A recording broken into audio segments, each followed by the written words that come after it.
జనగణనకు రంగం సిద్ధమైంది. ఏప్రిల్ 1 నుంచి తొలి దశ ప్రారంభం కానుందని కేంద్ర హోంశాఖ వెల్లడించింది. దేశంలో 16 ఏళ్ల తర్వాత జరగనున్న జన కులగణన భవిష్యత్తు రాజకీయాల్లో కీలక పాత్ర పోషించనుందా? జనగణన పూర్తయిన వెంటనే నియోజకవర్గాల పునర్విభజనపై కేంద్రం ఫోకస్ పెట్టనుందా? విపక్షాల అభ్యంతరాలేంటి?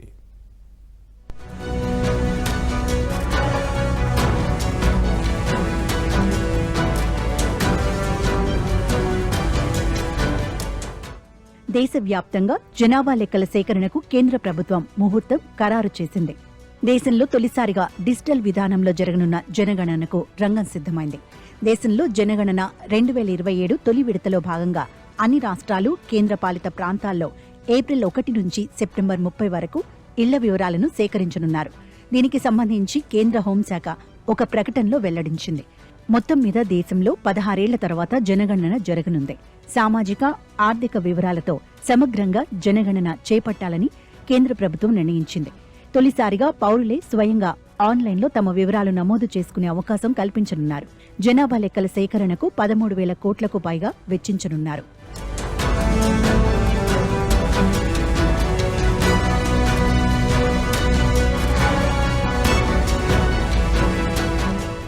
దేశంలో చివరిసారిగా 2011లో 2 దశల్లో జనాభా లెక్కలను సేకరించారు. నాటి లెక్కల ప్రకారం దేశ జనాభా 121 కోట్లు. నాటి యూపీఏ సర్కార్ జనాభా లెక్కలతో పాటు కులగణన కూడా చేసింది. కానీ ఇప్పటికీ ఆ వివరాలను వెల్లడించలేదు. ఇటీవలి బీహార్, తెలంగాణ రాష్ట్రాల్లో కులగణన సర్వే చేశారు.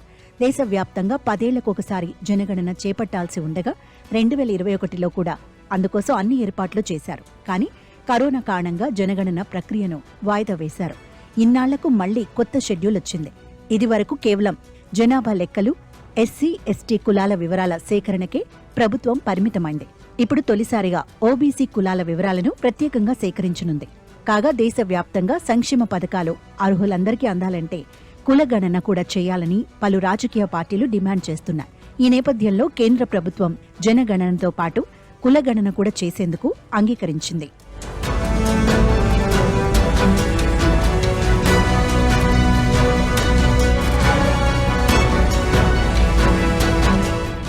ఇక జనగణన వ్యక్తిగత విషయాల్లో ఫోన్లు, ఇంటర్నెట్, వాహనాలు, రేడియో, టీవీ, ట్రాన్సిస్టర్ వంటి ప్రశ్నలు అడిగి వివరాలు సేకరించనున్నారు. తృణధాన్యాల వినియోగం, తాగునీరు, మరుగుదొడ్ల సదుపాయం, వృధా నీటి నిర్వహణ, వంటగది సదుపాయం, వంటకు వినియోగించే గ్యాస్, ఎల్పీజీనా, పీఎన్జీనా వంటి వివరాలను కూడా నమోదు చేస్తారు. ఇక ఇళ్లకు సంబంధించిన వివరాల్లో ఇంటి గోడలు, గచ్చు, పైకప్పుల వివరాలు, వాటి పరిస్థితి తెలుసుకుంటారు. ఇంట్లో ఎంతమంది ఉంటారు, ఇంటికి ఎన్ని గదులున్నాయి, వివాహిత జంటలు, కుటుంబ పెద్ద మహిళ, పురుషుడా వంటి వివరాలను సేకరిస్తారు.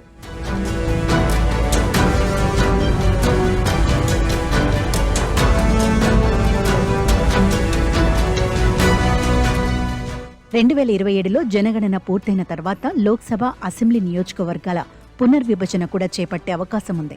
జనాభా లెక్కల ప్రకారం నియోజకవర్గాలను పునర్విభజించనున్నారు. దీంతో ఇప్పుడు హీట్ అంతా డీలిమిటేషన్ చుట్టూనే తిరుగుతోంది. లోక్సభ, అసెంబ్లీ నియోజకవర్గాల పునర్విభజనకు జనగణన డేటా కీలకం కాబోతోంది. చివరిసారిగా 1971లో డీలిమిటేషన్ చేశారు. ఆ తర్వాత 2021 వరకు దాన్ని వాయిదా వేశారు.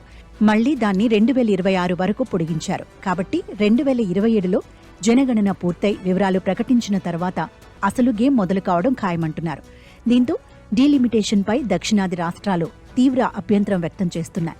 తాము జనాభా నియంత్రణను పక్కాగా అమలు చేశామని, ఫలితంగా పునర్విభజనతో తాము నష్టపోతామని వాదిస్తున్నాయి.